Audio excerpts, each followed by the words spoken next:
What's up, everybody? Pastor New here, Rayma Phillips. and your normal Thursday sermon Recap! And you can listen to the sermon right below. Click the link. And at some point during the recap, Rayma will drop a hint that she is single. And so my her number information will be in at the bottom as well. Guys.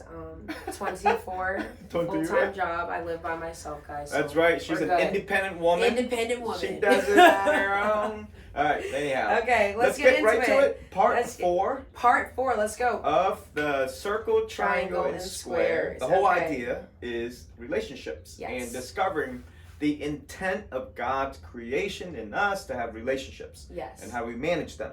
Isn't that crazy that what we've been learning in just those couple verses at the beginning? I know, it's like within like this small section. But, I was talking about it with my friend last night and I'm like, wow, everything we really need to know is in the Bible. Like, like we say it, but then you're reading it and you're like, oh crap, God says this too. That's crazy. Yeah, exactly. So, everything we need to know. So we worked on X's and XY. Yes. Which, you know what that is? X's and XY? I'm pretty sure XX is males and XY. I'm joking. It's sex biology. XX is females, XY is males. So the sermon was on male to female relationship, especially husband and wife. If you are not married yet, you next week get it a little bit too. Yep. So anyways, go right to it. Okay. What do you got? So going off of the first point that we had is that healthy relationships begin with service. And it's so true, whether you're married, whether you're in a friendship, no matter what type of relationship it is, it's important to, serve your significant other, but without any expectations. Don't be That's like, point number 2. That's point number 2. Oh, sorry. I'm jumping ahead. Right. Okay. So with service. Yes.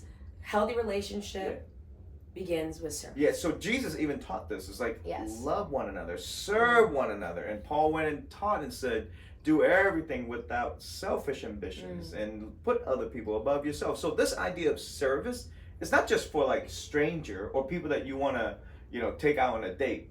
But service is it's meaningful when you serve one another all the time, even not even, but especially in a marital relationship. So go ahead. So continuing with that, we mentioned Genesis 2:22.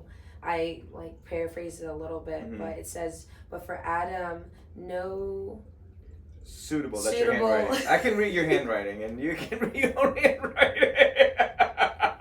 What did I write here?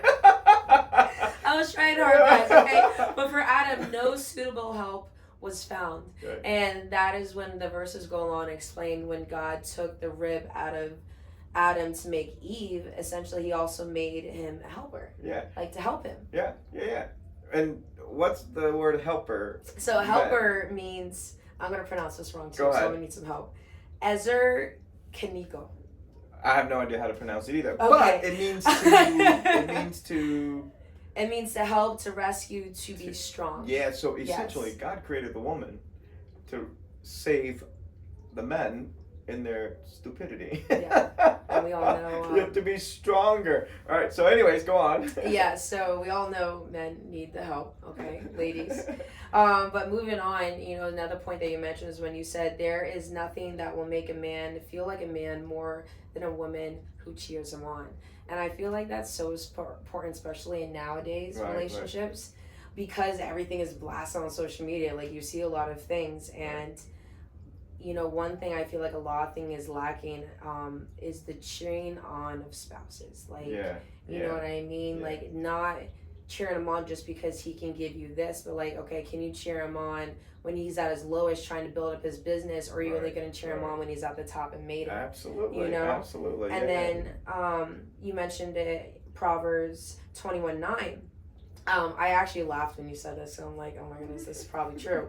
But it's better to live on a corner of a roof than share a house with a squirreling some wife. Yeah. Like a nagging, like it's bad. It is, like, we even have the saying, happy wife, happy life. Right. Like, but I feel like it's also accountability on like the wife's part too. Like, okay, how can I make this home that he comes home to a home of peace, a home where he feels love, where he feels praised and cheered on and respected, because, as a man, that's so important to come home to a place where, like, you receive so much love and respect from your wife and your children. Right. That motivates him even more to do more things. Like he's gonna want to do so much for you because you're supporting him, and it's not.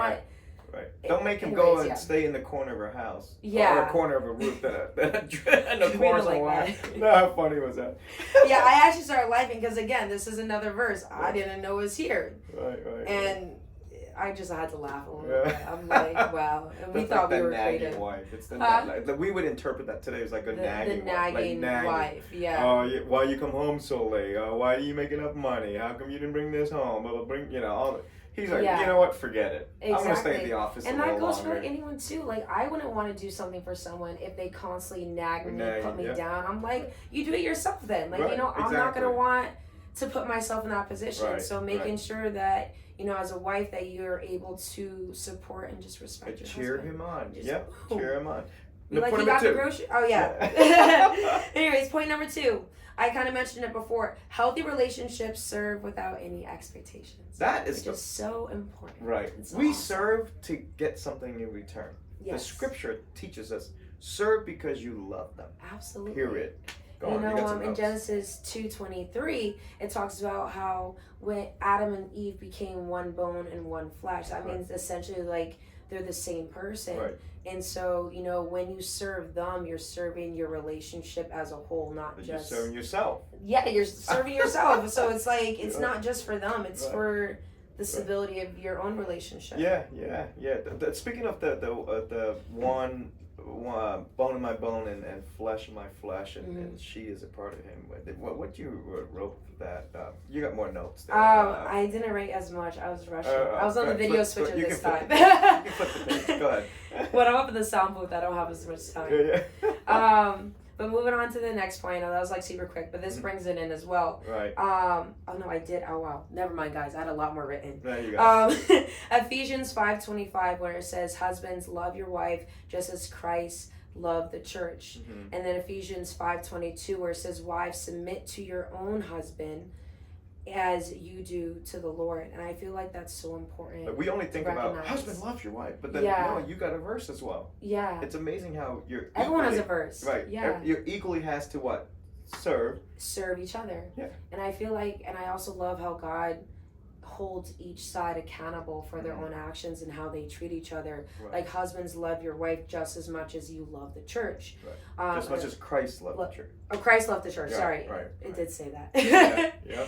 And then wives, submit to your own husband. I highlighted own as well because I also feel like that's a key thing right there. Your own husband. Yeah. Not submitting to everyone else's husband. Right. Submit to your own husband. Exactly. So that's always important too. Yep. And another point that we had down was the strongest picture of a man is when he imitates Jesus by loving her. A godly wife prays and praises her husband by showing him respect, not expecting anything in return, is our act of worship. Right. It's so beautiful. Right. So beautiful. Oh. Yeah. Yes. Number 3. Point number 3. Better relationships understand the X's and the XX and the XYs. Right. So this also talked about, so you brought Genesis 2:25, it talked about how Adam and his wife, they were both naked and they felt no shame. Right.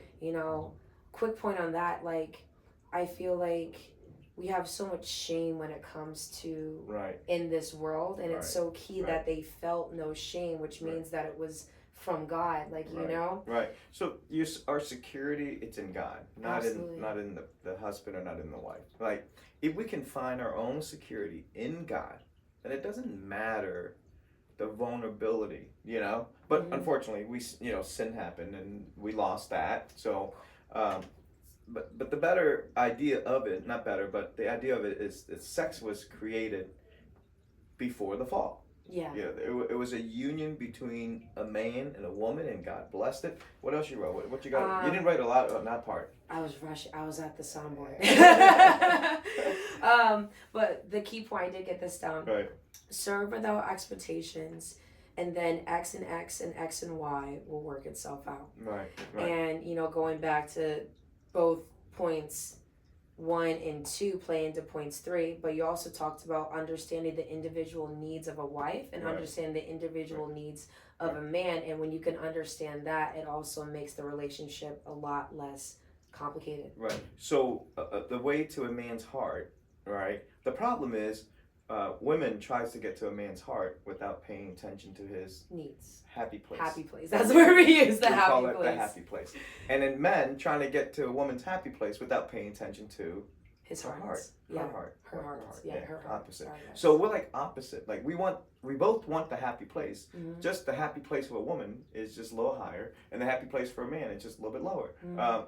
But to get there, we're kind of misdirect ourselves in trying to get it without serving the heart or serving his needs, right? Absolutely, yeah. So if you, what you just said a minute ago was, if you focus on number one, serve, and do that really well, and then serve without expectation, and then the X's and the XY, which is the sexuality of a relationship, will work itself out. Did you get the acronym at all? You missed it, huh? I'm so sorry. Well, most people missed it. What was the acronym? But I subtly snuck it in there. So is serve without expectation. So serve, expectation, okay. And then the X and the Y, and the X and the Y. Get it? Oh yeah, you're gonna need to. No. Oh, here. This is cool. So this is a subtle. It's on the back. There it is. Okay. This is a subtle acronym I put in there. Did you see that? You see it? You see it? And what will work our way out? There. Oh. Right here? You see, yeah. You see that? Yeah. I love that. You see but that? It's so true. Right. Like, but I feel like, I also want to mention this real fast. I feel like in this society, in this culture, you see it every day too. Right. They just go straight for the sex and miss the Right. serve and the expectation, but serve without expectations. Right. And we wonder why there's so many issues. Which is, if you flip that, do the opposite. Yeah. The sex will work its way out if you serve without expectations. Because sex is the reward when you touches the heart. I like that. So anyhow, that is the recap. What's your last advice for all of us out there? Or from the sermon? Remember to pray, guys. And again, the single service is next week, and you will find me there. My number is below, so if anyone wants to meet me, next week will be perfect. The gift of singleness. Remember, Adam was single, and God says, "Go and work the ground."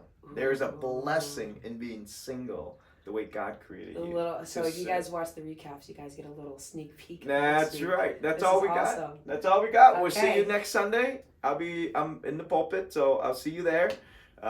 Pastor New, Rama Phillips. Thursday recap. Peace. Farewell, guys.